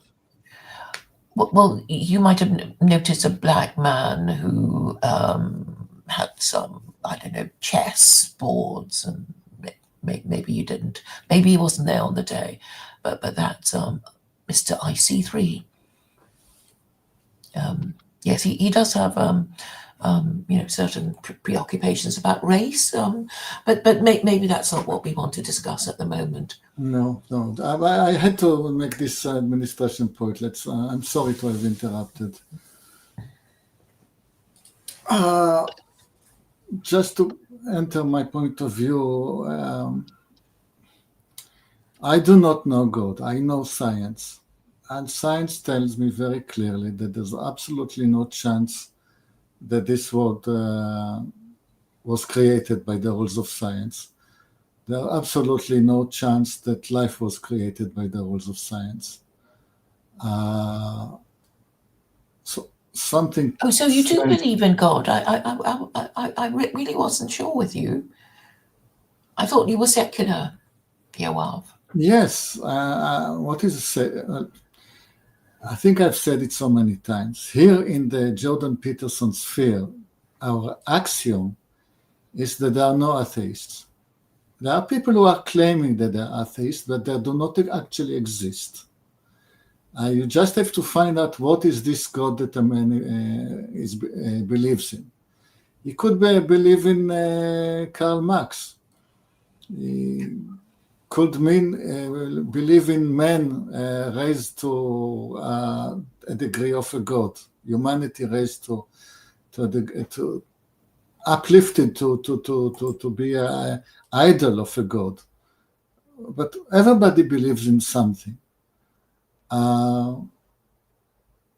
And as to the question whether God is good,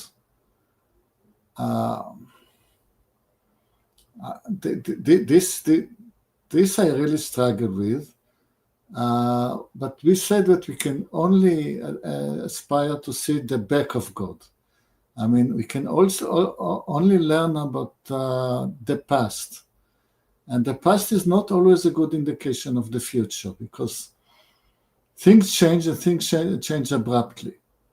So this is the basis to the belief that things that are looking bad can turn out to the good. And my view is the opposite. My life has been very good.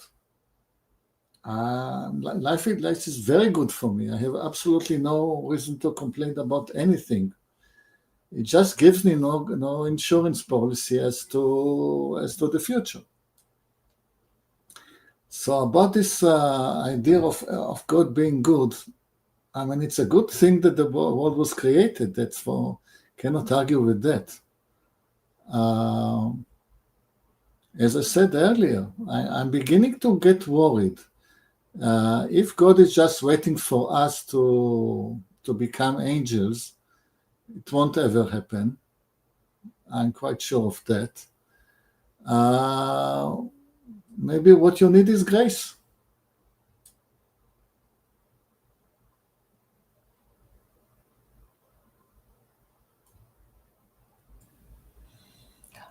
I'm sorry, I had to step away, so I didn't hear what Yoav was saying. It's fine. It gave me a very dramatic pause after I finished my speech. I thank you for that. But I mean, on the matter of belief, I think we just choose. We choose to disbelieve because we don't wish to obey, and we choose to obey because we want the afterlife benefits. I think, or we see some other reason for it. But fundamentally, we choose because the evidence is pretty 50-50. Reparations ask what is grace. Can any one of the Christians tell Reparation what is grace? I would think of Mercy if he was asking for a word to represent grace.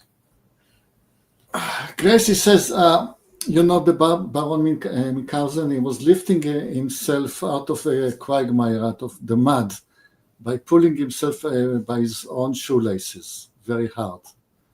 The idea is that we human beings cannot lift ourselves out of the humanly situation just by lifting ourselves by our shoelaces, and somebody from above has to lift us up.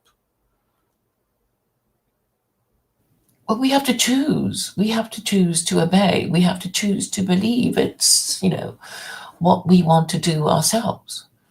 And we're capable of, reasoning like, well, it would be terrible if this is the only life we have and I miss all these opportunities to have fun, and then I'm dead and I'll, and that's the end. That doesn't match Yoav's description of grace, because grace, you could be lying unconscious at the bottom of a steep cliff and receive grace. My son did not make the decision to receive the gift he was given. He received grace, but that was my decision, not his. So I'm thinking we sometimes answer too quickly to that question, because when I'm listening to what Yoav said, that doesn't fit his definition. It doesn't fit his description of grace, and I tend to think he's right. Well, I was going to say grace and mercy and redemption would be two words to define grace.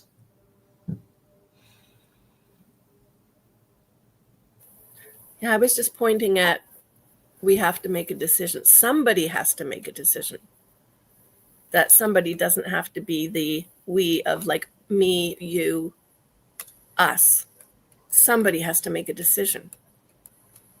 Well, we're supposed to have free will and be capable of moral reasoning. Correct. But when Yoav described grace, I mean, if you want to repeat it, because I'm thinking I could have misheard, but if I didn't mishear, I want to go back to this the sentences from Jeremiah that we were discussing earlier.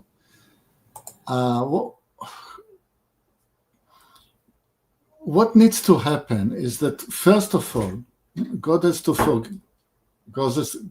forgive us, and after that, He will change things such that will be at last be deserving His grace. But it starts with His decision to forgive us, and then we are lifted above the situation in which we are embedded today. And that is the new covenant.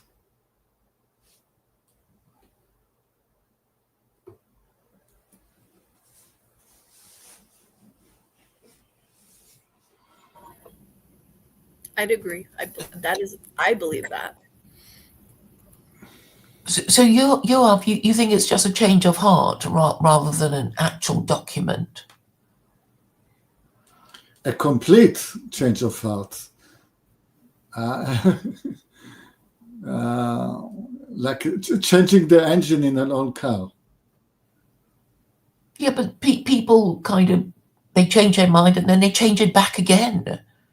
This is a complete change of heart. Yeah, and then they completely change their mind again. I think a lot of people. Okay, I know someone.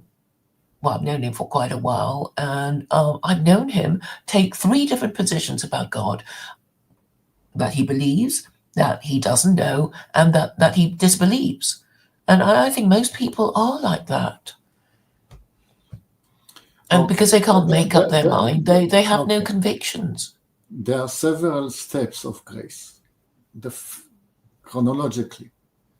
The first step that we were given life, because there could have been an earth without human beings. The second step, I'm boring Jacob, no end. The second step is that we are giving the right of choice.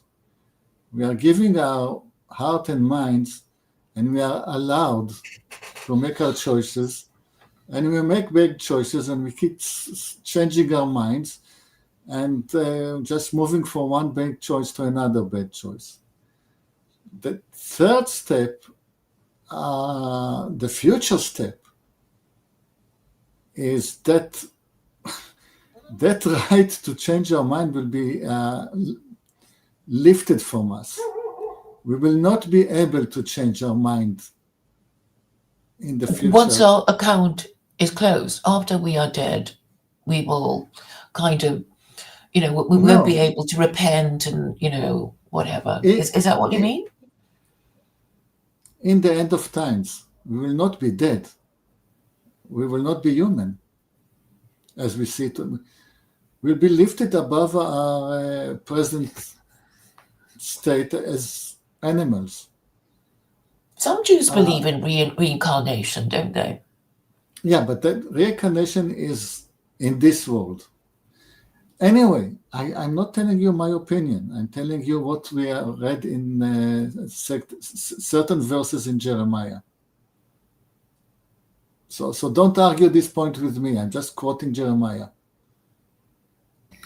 So in that particular context, Joab, does that mean that in a way, the middle step, the step where we get choice, is that a burden that has been lifted off us in the third step?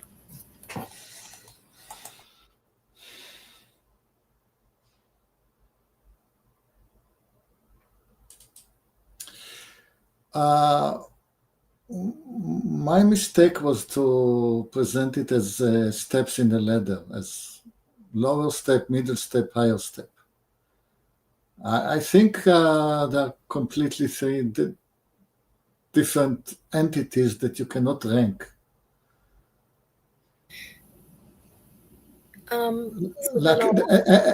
if we didn't exist, if God did not put us on earth, the state of not existing is a lot lower than the state of existing. It's completely, substantially different.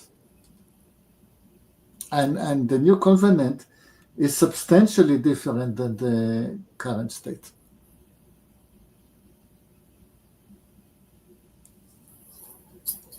I think I could have misheard you, but I thought you had mentioned about choice being lifted off, the way you were explaining grace as well. Yeah. So that's what made me wonder if something is lifted off you, like even at times my winter coat feels too heavy. It's a burden I bear, even though it does me good. So I wasn't, I don't know if I'm framing it well either, but No, you did not mishear. I did say that, but after second thought, I thought it might have been a misrepresentation, because because I did imply rank, low rank, middle rank, higher rank, and on the second thought, I don't think these are ranks in a ladder. I think that they're completely incomparable states.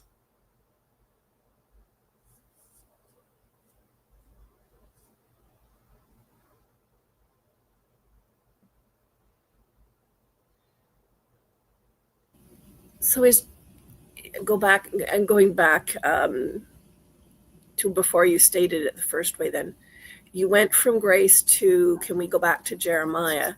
Is Jeremiah describing grace? That's my point, because of one word. I mean, you started it by pointing to grammar. So I was looking at the grammar, and I said it was because. It was a because clause. All this new covenant will happen because God will finally forgive us. And he has no reason to. So this is grace.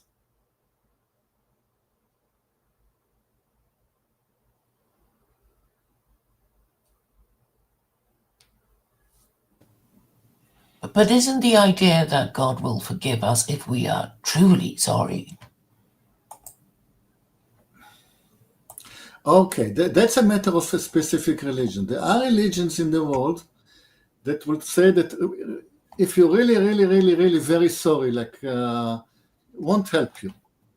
It's still up to God. I think the Jewish position is that being really, really, really sorry will help a lot. Well, I have to I think that contradict is- Pastor Paul here. He says it's hard to argue with Jeremiah unless he joins the live stream. I very much disagree. You can argue against people who are not in the live stream. In fact, that's what YouTube is all about, is arguing with people who have no idea you exist. That goes back to a dispute between Plato and Socrates.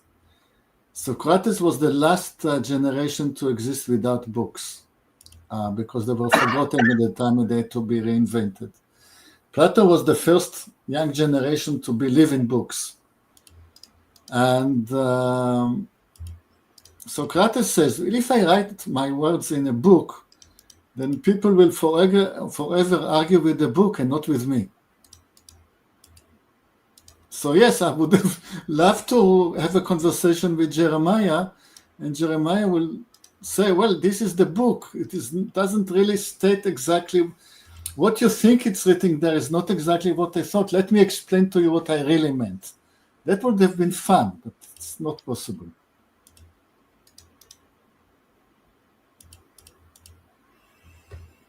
I expect Jeremiah to be extremely disagreeable in a conversation.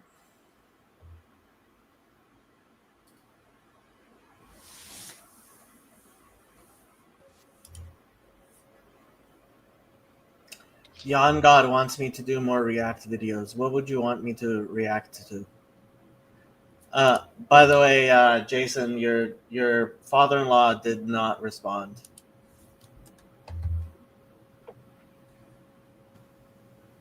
Trey, are you at work? Yo, Claire, has your political thoughts changed? Yeah, of course I'm at work. I'm on my lunch break. Um, no, I think the problem is Oh, people don't want to admit their mistakes. I do understand the enormity of what I hope people will accept, which is that after having tried all the wrong ways, they can try um, the system that has kept a certain group of people in existence for 1400 years, which is also from the Abrahamic God, and there's only one Abrahamic God. So the only reason why people reject the idea is because they don't really want to obey and they don't really believe in God. They only pretend that they do, which is why there are all these excuses not to use a very helpful book of rules to hold your ruling classes to account. I mean, how otherwise they'll just be saying marriage is gay and all kinds of things that they were never meant to say. That they literally are making up the rules as they go along, and it will be at our expense. I really want to meet Claire's daughter. I really want to know what it was like having Claire as a mom. Perhaps one day, people will know. No, that should be Paul van der Clay. Have a random conversation with her daughter. Tell me about the house you grew up in. Well, my mother was Claire Call. Oh, And I survived. Yeah. and Claire claims she still has a good relationship with her daughter, which I surprisingly believe Claire about. Claire, are you a grandma? Well,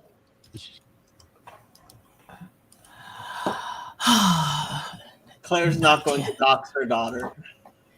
Is that doxing? And at the same time, My daughter has if she children. Hope they don't doesn't find her. answer, and we're asking if she has gentled a little bit, we could also just go ahead and assume perhaps she is. Grandma. yeah, because that's what I was wondering. I was like, it feels like she's a little gentler and a little bit more chill, you know? well, I can be. What? I mean, you're talking about me, right? I've been a good influence on Claire. That's what I think. Well, I have more See? than one Like- aspect. Even though And more Claire than one Claire's a person. person Wow. too, guys. Yes, May that's I what I'm ask- saying. It's great. This is what I'd argue with the Thorpes in general, is that associating with more people and bringing them in makes them more chill. That's all I'm saying. Locales can be chill. Yeah, if I may, who's the bigger lolcow, the Thorpes or Claire? I was called a Claire's lolcow a not- long time ago, Not even. so I knew whatever what it meant. When everything, what's a lolcow? Claire has too much will to be a locale. She has too much strength. But I mean, I would say don't like think locale Jason. Grace. I don't think Grace Thorpe is low agentic. I think she's actually very highly agentic. So What does that mean? I think she has a lot of control over how her life, what things happen in her life. Well, she's clearly Yeah, I mean, I guess intelligent, and the she's some sort will- of secretary to her father. Well, also, Yeah, I another mean, when thing I mean is- the will, I kind of mean like like a little bit of intelligence and like will. Like She's I'm very using it a little bit intelligent. sarcastically. No, She does not make good decisions with her life. That's well, well, I'm you know not what? so sure not about gonna that. What publicly have talk you about other seen people, of but- her actual life? Like, she seems to be living an okay life. Like, I haven't actually seen, like, her. Like, I know people have this image of her, which I think she cultivates, but, like, factually, I haven't seen her. I've seen her hang around with people who have problems, but I think she seems to have. Life has dealt her dealt her a lot of lemons, and she's made lemonade, as far as I can see. I don't know. I guess I I don't know if I really want to watch like an hour-long locale explanation right now to like re-up on it. Maybe I can send that to you. Yeah. Well, I did watch an hour-long explanation of the Thorpes, and what I got out of it was one of their fans who may be working with them was the person who sent all the worst things to this person, which made me think they have a highly oiled attention machine, which is how they earn their money. Which Yeah, and who recorded that police video? His daughter? I guess I don't know. It's like, oh, Like, he got all of- served. All of Who's their recording that? all of their things, they seem to be like a typical Hollywood. Like, I grew up with dozens of families just like this around here. This is Los Angeles, after all. yeah. Well, I was going to ask Claire. So you advocate for, correct me if I'm wrong, Islam for no Gentiles. So what do you think the economic system should be for Gentiles? Like, do you want to ban usury and all that? Yeah, Sharia for non-Muslims. Yes, and it would be, I expected government and individuals to grab it with both hands, but since everybody is above their heads in debt.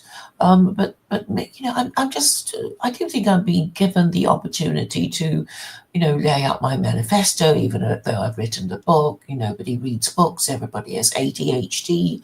And they can't take the idea seriously even when there is no other rival idea on the horizon. It's almost as if people don't feel that they can think outside their box Well, unless given the permission to do so by the Fourth Estate. They're just waiting for the green light to discuss secular Quranism, I think.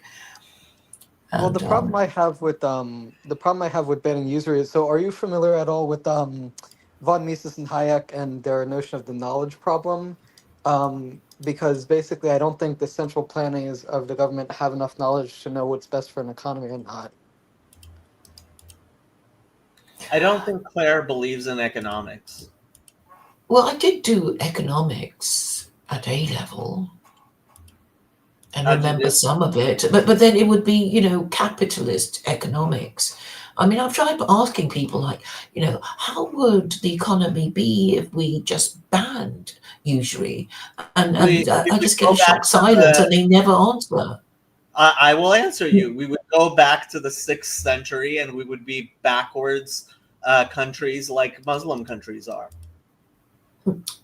No, I don't think so. Anyway, Grok gave me a model. They made a model. So one is if we do it immediately without it being phased in, and the other is we phase it in. So I've got two answers. I'll send them to you. It seems reasonably credible, but obviously my ideas are radical, and but I think it would be nice to rebase our currency and for house prices to be affordable again. And, just draw a line under the failures of the past. And the mechanism by which I propose to do it is to make usurious loan contracts illegal contracts. Just like gambling contracts, you can't enforce them in the court, but you may wish to honor them, if you want to continue gambling or borrowing money. So For anybody who's not aware, Claire is a qualified barrister in the United Kingdom. So yeah, Young God, her legal advice is actually legal advice, apparently. that's totally not me, Young God. Yeah, Claire, that does not sound, that's like not going to work on the macroeconomic level, because basically, if you want people to have an incentive to loan people, they need basically a guarantee that they're going to get some sort of interest off of it. If you want them to have the willpower to loan, and if you ban usury, I'm not saying people do it for free. Of course not. So there's actually a verse about loan agreements and who can how many witnesses are required in the Quran. So the Quran does support commerce, but not usury. and I don't think capitalism can exist without usury. But of course, you can have a fee, a flat rate fee. So it could be I borrow £100, $100 from you, and for every year I don't pay you back your $100, I pay you $10 until I come up with the principal one day, and then the loan is repaid in full. So it could be done in that way without compound interest. So nobody's expected to lend someone money for free. That's ridiculous. Okay, I'm not a money person, but I'll ask Claire and Kirk, because they are in different respects, or our opinion that they are in different respects currently. So when I think of usury, I tend to think of places like a bank or some of those, payday loan places that are highly, should be illegal. But I don't see that but I'm curious, because I don't see that necessarily impacting all of the areas in which I think that money movement and either law or taxation can be usurious. Is that even a word? Does this only apply to loans? And does this mean that you have already determined the list? I'm imagining a government document whereby I'm supposed to go down and click on every link that explains to me which kind of risk I'm willing to enter into, depending on what choices I make regarding the who, what, where, and why for of any money interactions. And I'm stumbling across this question to the two of you based on loss of house because government came to took it away because there was no loan in the sense of our understanding of loan involved, but there was a lack of payment of interest-bearing taxes. And on the other side of the equation, there was the choice between not being eligible for bank mortgages, but definitely back in the day being eligible for an owner take-back mortgage, which was much more in line with what I think Claire is hoping for in terms of good behavior around loans. And those are my two contrasting experiences with money and loans. So can you guys kind of talk to each other about what that... Okay, I have to say two things. First, Kirk and Claire are two people who know nothing about economics, although Kirk has at least started reading up on some stuff. A debate between two people who don't know anything about economics, especially when Claire says incredibly silly things, which would destroy the world should anyone take them seriously. Like what? Banning usury. Jews aren't supposed to practice usury on each other, so don't pretend. I just thought up this silly idea. God thought it up. I'm not gonna get into this because it's incredibly silly. There's a reason why the economic systems in the world exist as they do. And if you want to live in a country where usury is banned, there are many such countries in the world. They are all shitholes for a reason. And number two, I do have to walk my dog and do my laundry, etc., etc., etc. I don't know how long Yoav and Jonathan are going to be here because they have admin rights. But I do have real life things I have to do. I can retract my question because I also have a version of homework to do. Yeah. It's 11 o'clock at night here. I need to go to bed. You should go to bed, especially since it's Shabbat. Yes. And what about you, Jonathan? I mean, the sun will start setting soon here too, so. Okay. So my idea is this has been going on for over 2 hours. And I am thinking we put this stream to bed. Any last words? We'll start with Claire. Last words. It's perfectly possible to ban usury. In theory, I can't ask economists because they won't answer the question. They're so horrified at the idea that they just run out of the room screaming. So you can't even get a model. But I have 2 versions from Grok, so I'm pleased about that. I'll send you both those links. Thank you for having me. I've enjoyed the discussion on this occasion more than usual. For being here.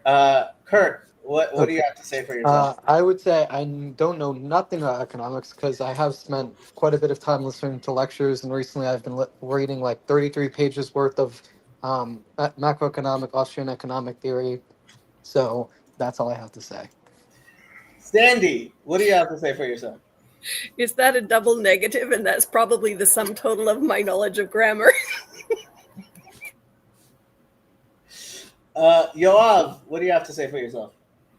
You need a mechanism to price money, because if you needed to make an investment, how would you know which is the best investment to make? So you need a mechanism to. If somebody comes with another idea, let's hear it, but not today. Jonathan, what do you have to say for yourself? Shalom Shabbat. Shalom Shabbat. Um, I will say one of the problems I have seen in the world is that it used to be when you had several people in a room and someone said something so incredibly stupid that the person who knew something about it. So, for example, one of the people who was here in Los Angeles for a while, Dr. Marcus Shera, who's has his own channel, and he's been on several channels, including he's come on my channel a few times. He is has a PhD in economics from George Mason University. When he's in the room and someone says something about economics that is so dumb that Dr. Shera decides not to say anything about it, it is well understood that it is something which did not require any sort of response, and that was his being quiet was an adequate response. Unfortunately, with the internet, we have a particular phenomenon where people will say things which is so dumb that no reasonable person would even bother refuting it. And unfortunately, so many people have decided that that actually means that what they said is irrefutable, that we end up with many, many, many, many dumb ideas running around unrefuted. And I think it's very good, especially when you hear something on the internet, to remember that just because nobody is willing to refute an idea doesn't mean that it is a brilliant idea. Sometimes it might be such a dumb idea that no intelligent person would bother to refute it. And I think you can look at the results of every economy that has ever tried to ban usury and see why Muslims flee to the Western countries. I have yet to see an intelligent human being flee. Intelligent and sane. No, there's many intelligent human beings who have fled from from Western countries to, for example, the Islamic State. But as we look at their lives, such people are people you don't want to emulate. So, yeah, that's what I'll say. And Shabbat Shalom, everybody. Shabbat shalom. I'm going to use host's prerogative to put the Reverend Parcells to bed because he does need to get up in the morning. Sorry, Reverend. Thank you. But before he goes, I have a question. Let's say, God forbid, that I were to burn somebody at the stake for not being a Trinitarian. And I did not repent of that. Is that a salvation issue?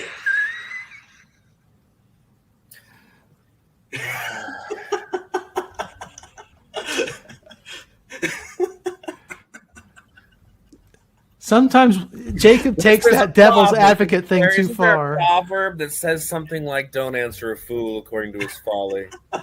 But there's a proverb that says, "Answer a fool according to his folly." There is. Exactly right. And I'm going to leave it to you guys to determine, which of those was applicable in this situation as I go. So, but anyhow, good. Thank it was you, good Reverend. to, good to Thank chat you. with you all. Thank you. Good night. The